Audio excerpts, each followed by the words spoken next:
यकम मुहर्रम उम्मत मुस्लिमा के लिए बहुत बड़ा दिन है, बहुत बड़ा दिन। ये शहादत है हजरत उमर फारूक की रदी अल्लाह ताला। हजरत उमर मामूली शख्स नहीं, मामूली आदमी नहीं। कुछ लोग सदियों के बाद पैदा होते हैं और कुछ लोग ऐसे होते हैं जो एक ही बार पैदा होते हैं, उन जैसा दूसरा पैदा होता ही नहीं, दूसरा उन तरह का पैदा होता ही। हजरत उमर रदी अल्लाह ताला अन्हो जैसी शख्सियत पैदा ही नहीं होती दोबारा। सारे सहाबा दर रिसालत माब पे खुद आए। ये वो अजीम शख्स है जिसे अल्लाह के महबूब ने अल्लाह से मांग के लिया, कहा है अल्लाह ये मुझे दे दे, अल्लाह से मांग के लिया। यहाँ छोटी छोटी बातों पे गवर्नमेंट छुट्टी करती फिरती है, छोटी छोटी बातों। इलेक्शन हो गया तो छुट्टी, फलां जगह पे थोड़ा सा किसी ने खबर दे दी कि कोई परेशानी है तो छुट्टी, फलां जगह ये हो गया तो छुट्टी। यहां तक के फलां वजीर साहब फलां इलाके में आएंगे तो सारे इलाके को छुट्टी। और अब तो इससे बड़ा हाल होने लगा है, अगर जिन लोगों की सिंध में हुकूमत है उनके लीडर का दिन आया तो उस दिन छुट्टी, और जिनकी पंजाब में हुकूमत है उनका दिन आया तो छुट्टी। हमारा मुतालबा है हुकूमत पाकिस्तान से, अगर सर उठा के जीना चाहते हो तो यकम मुहर्रम को छुट्टी किया करो। अगर सर उठा के जीना चाहते हो तो यकम मुहर्रम को छुट्टी करो जनाब उमर के दिन। और मिल्लत के जवानों को बताओ कि अगर इज्जत की जिंदगी जीना चाहते हो तो उस तरह जियो जिस तरह फारूक आजम जी के गए। इज्जत और वकार की जिंदगी, जमहूरियत हजरत उमर से सीखनी पड़ेगी। हुकूमत करने के तरीके हजरत उमर से, रियाया को सीखना पड़ेगा कि अमीर किस तरह बनाया जाता है और अमीर किस तरह के होते हैं। यहाँ लोग हमें यूरोप की मिसालें देते हैं, लोग यहाँ हमें आकर के अमेरिका की मिसालें, उन्हें क्या पता हुकूमत क्या होती है। वो कहते हैं जी वो साइकिल पे जाता है उनका हुक्मरान। मैंने कहा वो साइकिल पे जाता है? मेरे उमर फारूक मदीने से मक्के गए थे तो पैदल ही हज करने चले गए, पैदल ही। और जनाब उमर फारूक रदी अल्लाह ताला अन्हु ईद की नमाज पढ़ाने गए। ईद की नमाज उमर खुतबा ईद देने गए। और इस जमाने में कौन सा गरीब है जो नंगे पांव जाता हो? कौन सा गरीब है जो मस्जिद नंगे पांव जाता हो? लोगों ने तो 3 किस्म की चप्पलें रखी हुई हैं। एक मस्जिद जाने की अलहदा है, घर पहनने की अलहदा है, शादी ब्याह पे जाने की चप्पल अलहदा है। हजरत उमर फारूक रदी अल्लाह ताला अन्हु निकले ईद का खुतबा देने के लिए, तो बीवी से कहने लगे जूता। उसने कहा साहब इतनी दफा टूटा है अब गांठा नहीं जा सकता, इतनी दफा टूटा है कि अब दोबारा पेमंद नहीं लग सकते। तो हजरत उमर कहने लगे चल कोई अर्ज नहीं है, बगैर जूते के नंगे पैर ही चलते हैं, कोई अर्ज नहीं। तो कहने लगे लोग क्या कहेंगे? फरमाया चुप कर। लोग, जिस दिन उमर ने ये देख लिया ना लोग उसके बारे में क्या कहते हैं, उस दिन उमर उमर नहीं रहेगा। तो कहा फिर आपका नजरिया क्या है? फरमाया मेरा नजरिया ये है कि रब रसूल मेरे बारे में क्या कहते हैं। लोगों का क्या है? लोग कल किसी के बारे में कुछ कहते हैं और परसों कुछ कहते हैं। मेरा नजरिया ये है कि रब रसूल मेरे बारे में नंगे पैर उमर जा रहे हैं। कौन जी? मैं बड़ा माड़ा। अच्छा जनाब क्या क्या गुर्बत है? 10 किस्म के जोड़े लटके हुए हैं कमरे में और पहनने की फुर्सत नहीं। सवेरे क्या पहनना है, शाम क्या पहनना है, 15-15 सूट कट्ठे इस्त्री होके लॉन्ड्री वाला भेज रहा है। और तू गरीब है, तू बहुत बड़ा गरीब है। इसलिए कि गुर्बत पैसों की वजह से नहीं होती, गुर्बत तो दिल की होती है। तू वाकई बड़ा गरीब है और तू गरीब ही रहेगा। अमीर तो उमर फारूक थे, उमर फारूक थे जो नंगे पांव चले गए ईद की नमाज पढ़ाने। तो रस्ते में जो मिला कहने लगा उमर जूता तो पहन लो। फरमाया तुम्हें उमर का जूता ना पहनने का नक्श तो नजर आया है, कोई अर्ज नहीं। अगर उमर को कभी बताना हुआ तो वो वाला नुक्स बताना जो उमर की सीरत में पैदा हो, किरदार में पैदा हो, वो वाला नुक्स बताना। ये छोड़ो जूते आते जाते रहते, नंगे पांव गए, पांव धोए, नमाज पढ़ाई, लौट आए। ओ भाई यहाँ तो हमारा बनाव सिंगार उतरना, जितनी तवज्जो कपड़ों की तरफ है इतनी तवज्जो कभी हमारी इल्म की तरफ होती ना, जितना ज़ौक शौक हमारा बनाव सिंगार की जानिब है, इतना बनाव सिंगार कभी हमारा इखलाकियात की जानिब होता तो मामलात बड़ी हद तक संवरे हुए होते। हजरत सैयदना फारूक आजम رضی اللہ تعالی اپنی زندگی کو ترتیب دیا. ایک دن بھی خلافت نہیں مانگی اللہ سے. حضرت عوف بن مالک اشجعی ایک صحابی ہیں. حضرت عوف بن مالک رضی اللہ تعالیٰ عنہ فرماتے ہیں کہ جناب ابو بکر صدیق کا زمانہ تھا تو میں نے خواب دیکھا.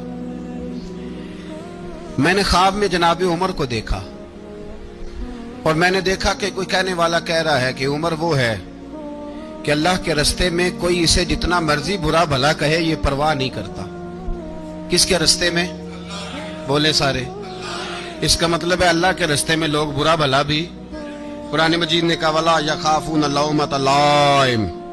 کچھ لوگ ایسے ہیں جو برا بھلا کہنے والوں کی پرواہ نہیں کرتے. آپ یقین کریں اگر پرواہ شروع ہو جائے نا تو دین کا کام ختم ہو جائے. نہ کوئی تقریر کرے، نہ کوئی تدریس کرے، نہ کوئی پیری مریدی کرے، ختم ہو جائے اگر باتوں کی پرواہ ہو. لیکن وہ پرواہ. حضرت عوف بن مالک اشجعی کہتے ہیں میں نے خواب میں دیکھا کہ عمر وہ ہے جو کسی کی پرواہ، اور دوسری بات میں نے یہ دیکھی کہ عمر خلیفہ بنے گا، اور تیسری بات میں نے خواب میں یہ دیکھی کہ عمر شہید بھی کیا جائے گا، عمر شہید بھی ہوگا. یہ میں نے 3 باتیں خواب میں دیکھی. فرماتے ہیں میں نے آ کے خواب حضرت ابو بکر صدیق کو سنائی. وہ خلیفہ تھے. وہ کہنے لگے ٹھہر جا، میں عمر کو بلاتا ہوں، اس کے سامنے دوبارہ سنانا. اس کے سامنے. فرماتے میں نے بلایا حضرت عمر فاروق کو، آ کے بیٹھے. خواب شروع ہوا. کہا ایک بات تو میں نے یہ دیکھی کہ آپ ملامت کرنے والے کی پرواہ نہیں کرتے. دوسرا آپ خلیفہ بنے گے. جناب عمر کہنے لگے چپ کر، ابو بکر کے سامنے ہی کہہ رہا ہے، چپ کر، خلیفہ کے سامنے ہی کہہ رہا ہے. تو حضرت ابو بکر صدیق کہنے لگے عمر اسے کہنے دو، مجھے لگتا ہے رب کی رضا یہی ہے کہ میرے بعد اگر مصطفیٰ کا منبر ملے تو عمر کو ملے. اسے کہنے دو. یار یہاں تو لوگ ڈینگے مارتے ہیں، یہاں تو لوگ دعوے کرتے ہیں میرے سامنے فلانے کو بھی بٹھاؤ، فلانے کو بھی بٹھاؤ، اس کو کیا پتا، اس کو کیا پتا. یہ تو بڑکے مارنے کا دور ہے. حضرت عمر رضی اللہ تعالیٰ عنہ کو تیسری بات کہی. حضرت عوف بن مالک نے کہا آپ شہید کیے جائیں گے، میں نے خواب دیکھی ہے. نیک لوگوں کے خواب بڑی حد تک سچے ہوتے ہیں. کہا میں نے خواب دیکھی ہے. تو حضرت عمر کہنے لگے شہید تو دلیر لوگ ہوتے ہیں، شہید تو دلیر، جسے سارا زمانہ دلیر کہہ رہا ہے وہ اپنے بارے میں کیا کہہ رہا ہے؟ کہتے ہیں شہید تو دلیر. میں تو کاہل سا آدمی ہوں، سست آدمی ہوں، میں تو اتنا کام ہی نہیں کرتا. تو یہ خواب تو نے جو دیکھا ہے نا پھر سے دیکھنا. تو ابو بکر صدیق فرمانے لگے عاجزی نہ کر، انکساری نہ کر. تو جو کہہ رہا ہے ٹھیک کہہ رہا ہے، لیکن مجھے سن کے شکر بھی ہوا ہے اور افسوس بھی ہوا ہے. افسوس اس بات کا کہ تیرے جیسا بطل عظیم چلا جائے گا، اور شکر اس بات کا کہ رب تجھے زندگی بھی اعزاز والی دے گا، اور شہادت کی موت دے کے اللہ تجھے موت بھی عزت والی عطا فرمائے گا. اللہ موت بھی تجھے عزت والی دے گا، تجھے کاہلوں جیسی موت اللہ. حضرت فاروق اعظم رضی اللہ. بھائی یہاں تو اس زمانے کا سب سے بڑا مسئلہ پروٹوکول ہے. لوگوں کو پتا ہوتا ہے کامل پیر ہے، کامل مرشد ہے، لوگ نہیں جاتے. میں کسی کا مرید ہو جاؤں، میرا پروٹوکول کدھر گیا؟ پتا ہوتا ہے یہ کامل استاد ہے، میں اس کے پاس بیٹھوں گا تو میری تربیت کرے گا، لیکن لوگ شاگرد نہیں بنتے. میں کدھر گئی؟ یہ جو پروٹوکول کی مصیبت ہے نا، اس نے بڑے بڑے لوگ زیرو کر دیے، بڑے بڑے لوگ. اور یہ مت سمجھے کہ آپ کا وزیر اعظم پروٹوکول لیتا ہے یا آپ کا صدر پروٹوکول، وزراء، ایسی کوئی بات نہیں. ہم چھوٹے طبقے سے لے کر بڑے سارے پروٹوکول کے قائل ہیں. ہمارا تو داماد بھی کہتا ہے کہ مجھے پوچھا نہیں میں تمہارے گھر کیوں آؤں.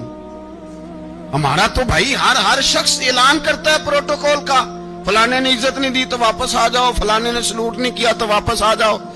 لوگ جہاں سلوٹ کرنا چاہیے وہاں بھی سلوٹ کرانے کے قائل ہیں. پر حضرت عمر رضی اللہ تعالی، حضرت عمر کی سادگی اور پھر جناب عمر کی عاجزی، جب انسان اپنے اوپر سوار کر لیتا ہے نا، سوار کر لیتا ہے. میں بدکار پرانا خادم، کسے در ملی نی ٹوئی، اتے واصف یار نے نظر جو کی تھی تے واصف ہی. میں اکثر سوچتا ہوں حضور نے جہاں بھی کہا نا، فرمایا میرے بعد نبی ہوتے تو خطاب کے بیٹے عمر ہوتے. حضور نے فرمایا عمر جس رستے سے جاتا ہے شیطان وہ رستہ بدل جاتا ہے. نبی پاک صلی اللہ علیہ وسلم نے فرمایا میرا عمر وہ ہے کہ اس کی زبان پر حق جاری ہے. حضور علیہ الصلوۃ والسلام نے فرمایا 950 سال حضرت جبریل میرے عمر کی شان بیان کریں تو ان کی عظمت ختم نہیں ہوتی. 950 سال جبریل عظمت بیان کرے تو ختم نہیں ہوتی. یہ بات ہے حضرت عمر کی. اور فرمایا عمر ابو بکر کی نیکیوں میں سے ایک نیکی ہے. یہ شان ہے اب عمر فاروق رضی اللہ تعالیٰ عنہ کی. حضور نے فرمایا میرے بعد نبی ہوتے تو عمر ہوتے. جس گلی سے عمر آئے شیطان رستہ بدل جائے. میرے عمر فاروق کی شان 950 سال بیان ہو تو ختم نہ ہو. عمر کی زبان پر اللہ حق بیان کرتا ہے. جو عمر کہتا ہے وہی رب کر دیتا ہے. حضور ساری زندگی فضیلتیں بیان کرتے رہے. عمر جواب میں کیا کہتے ہیں؟ کوئی بتائے نا کہ یہ والی حدیثیں کبھی عمر نے بھی روایت کی ہوں کہ حضور نے میرے بارے میں یہ کہا ہے. یہ روایتیں وہ روایت نہیں کرتے. ان سے جب لوگ کہتے عمر تیری بڑی بات ہے تو عمر رو پڑتے. کہتے میں تو اونٹ چرانے والے باپ کا بیٹا ہوں. میں تو اونٹ چرانے والے باپ کا بیٹا. اونٹ چرا. اس سے آگے عمر گئے ہی نہیں ساری زندگی. اس سے آگے لفظ ہی نہیں ادا کی. اور میں تو بھائی اونٹ چرانے والا. میرا باپ تو اونٹ چرایا کرتا تھا. 10 اونٹ تھے. میری ڈیوٹی ہوتی تھی. سنبھالے نہیں جاتے تھے. ابا ڈنڈوں سے مارتا تھا. ساری زندگی عمر حج کرنے گئے. ایک خشک تنا کھجور کا عمر فاروق رضی اللہ تعالیٰ عنہ نے اس کو اپنے کلاوے میں لیا. رونے لگے. لوگوں نے کہا عمر کیا ہوا؟ فرمانے لگے یہاں میں اونٹ چرایا کرتا تھا. یہاں میں اونٹ چراتا تھا. 10 اونٹ سنبھالے نہیں جاتے تھے. دیکھو رسول اللہ کی شان. آج ساری امت چلانے کا طریقہ عطا فرما دیا ہے. ساری نظریے سے پیار. یار پیسہ کس کو برا لگتا ہے؟ آپ جس آدمی کی 50 کروڑ کی پراپرٹی ہے اس کو پوچھیں سب سے غریب آپ کو وہی نظر آئے گا. وہ کہے گا میں ٹائٹ ہوں. حالات بڑے. میں کئی باری پوچھے انہوں نے. میں کہتا ترجمہ بھی 10 چھڑوں کی ہمیں تو سمجھ نہیں آتی. اور ٹائٹ حالات کون سے ہوتے ہیں جی؟ جس آدمی کا کروڑوں میں کاروبار ہے نا اس کو آپ چھیڑے وہ رونے لگ جائے گا. رونے. تو کئی میں نے ایسے دیکھے ہیں کرائے کا مکان ہے. ان سے پوچھیں صاحب کیا حال ہے تو کہتے ہیں جتنی اللہ نے شان والی زندگی ہمیں عطا کی ہے کسی کو نہیں دی ہوئی. اس کا مطلب ہے خوشی بھی یہی ہے اور غم بھی یہی. اندر سے خوشی ہے. اندر سے ہی. تو نے اگر راضی رہنا ہے تو ادھر سے رہنا ہے. ناراض رہنا ہے تو بس اپنے آپ کو خوش رکھے گا تو ہو جائے گا. سارے صحابہ مل کے آئے. کہنے لگے عمر فاروق سے کہنا ہے نبی پاک کے زمانے میں تو ظاہراً غربت تھی. ابو بکر کے دور میں بھی غربت تھی. اب تو بڑا محال ہے. عمر سے سفارش کرو کہ عمر نیا کرتا پہنا کرے. ملکوں کے سفیر آتے ہیں. عمر وہی پھٹی پرانی چادر اوڑھ کے اور وہی کئی جگہ پہ پیوند لگے سوٹ پہن کے سفیروں کے سامنے بیٹھ جاتا ہے. عمر کو مشورہ دو. طے ہو گئی بات. سب نے جب مشورہ دے لیا تو سارے کہنے لگے یہ بتاؤ شیر کی مونچھ کو ہاتھ کون لگائے گا؟ کہنا کس نے ہے؟ بندہ بھی تو ڈھونڈو نا. میں کہا جناب میرا یہ خیال ہے کہ مولا علی شیر خدا کہیں گے. کیونکہ جس شخص کی عمر کو سب سے زیادہ حیا کرتے دیکھا وہ شیر خدا مولا علی ہے رضی اللہ تعالی. علی کہیں گے اس لیے کہ جناب علی تو کئی دفعہ جب گفتگو کرتے تھے تو حضرت عمر چپ کر جاتے تھے اور فرماتے تھے علی نہ ہوتا تو میں ہلاک ہو جاتا. تو کہا علی سے کہو. جناب علی شیر خدا کو بلایا. کس کام کے لیے جی؟ اللہ اکبر. یہ ذرا آپ نے اس دور پہ اس بات کو ذرا لاکا جناب ان سے کہیں کہ زیادہ نہیں ایک کرتا نیا پہن لے. سفیر آتے ہیں وزیر آتے ہیں تو ایک کرتا نیا پہن لے. حضرت علی کو بلایا. آپ فرمانے لگے کوئی اور بات ہوتی تو میں کہہ دیتا. یہ والی میں نہیں کہہ سکتا. کوئی اور ہوتی تو میں عمر کو کئی دفعہ کہہ دیتا ہوں. جلال میں بھی تو سن. یہ والی میں نہیں کہہ سکتا. میں تمہیں ایک مشورہ دیتا ہوں. کہ وہ کیا؟ کہنے لگے سید عائشہ صدیقہ سے کہو. وہ مومنوں کی ماں ہیں. عمر ٹالے گا نہیں. اماں جی سے جا کے کہا اماں جی نیا کرتا عمر سے کہیں پہن لے. وزیر آتے ہیں بڑے بڑے لوگ تو چلو کوئی عرض نہیں. اماں جی نے کہا اچھا کوئی بات نہیں میں بلا لیتی ہوں. جناب عائشہ نے پیغام بھیجا. جب خادم نے کہا نا مصطفیٰ کے گھر سے پیغام آیا ہے تو 20 لوگ بیٹھے تھے. عمر کانپتے ہوئے اٹھے. کانپتے. दौड़े। हजरत आयशा पर्दे में थी तो फरमाती हैं उमर अत्ताहियात की हालत में बैठ गए। कहा अम्मा जी देर तो नहीं हो गई मुझे आने में? कहा नहीं, टाइम पे आ गए हो। किस लिए बुलाया था?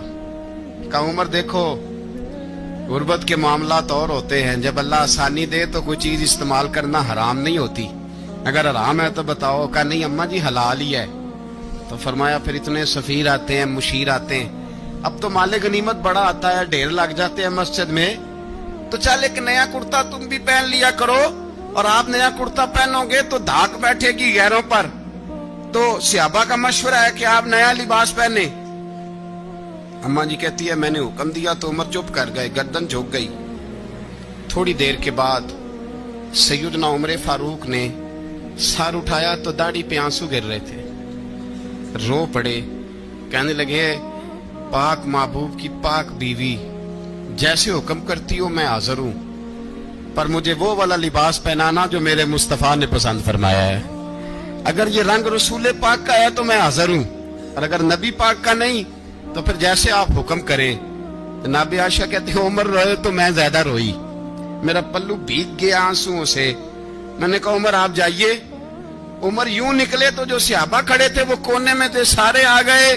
कहा अम्मा जी क्या बनाओ? फरमाया भाई तुम सब जो बातें कहते हो वो अपनी जगह ठीक हैं, पर उमर जो बात करता है वो सबसे ज्यादा ठीक है। उमर जिस पहलू पर बात करता है वो, यार ऐसी आजिज़ी, ऐसा रंग, ऐसा अंदाज, ऐसा तर्ज हयात, ऐसी जिंदगी। औलाद के मामले में लोग बुज़दिल हो जाते हैं, बुज़दिल। पर हजरत उमर का बेटा मिस्र गया, वहां से कमाई करके लाया, तिजारत करने गया, लाखों का माल। कौन सा बाप है दुनिया में जिसका बेटा बाहर से पैसे लेके आए तो अब्बा तफसील पूछे कि बेटा कहां से कमाए, कहां से लाया, कितने मिले, क्यों आए? कौन सा बाप तफसील पूछता है? अब्बा तो कहता ला सही, और तारीफे करता है मेरा बेटा बड़ी कमाई करता है। कभी पूछा है उससे कि ड्यूटी सही देता है कि नहीं? कभी पूछा है कि तू ईमानदारी की रोजी लाता है कि हराम की कमाता है? ये बाप की जिम्मेदारी है, ये अम्मा की जिम्मेदारी है। फिर कहता है बीमारी कैसे आ गई, परेशानी कैसे आ गई? तूने कभी सवाल किया अपनी औलाद से?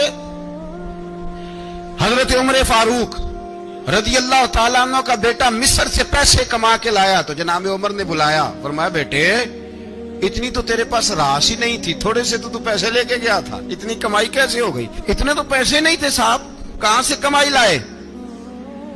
उसने कहा अब्बा जी वो जो मेरे चचा है ना मिस्र के गवर्नर, आपके दोस्त, उन्होंने मेरी मदद की है। फरमाया जितने लोग गए थे सबकी की है मदद उसने? कहा नहीं सिर्फ मेरी की। फरमाया तेरी क्यों की? तेरी क्यों की? कहा हुजूर आपके दोस्त हैं। फरमाया चुप कर, हुजूर उन्होंने मुझे इतने पैसे दिए, मैंने कारोबार में डाले तो नफा आया तो मैं उनकी रकम दे के। फरमाया खामोश हो जा, बाकी जितने लोग गए थे सबकी मदद की उसने? कहा नहीं हुजूर सिर्फ मेरी की।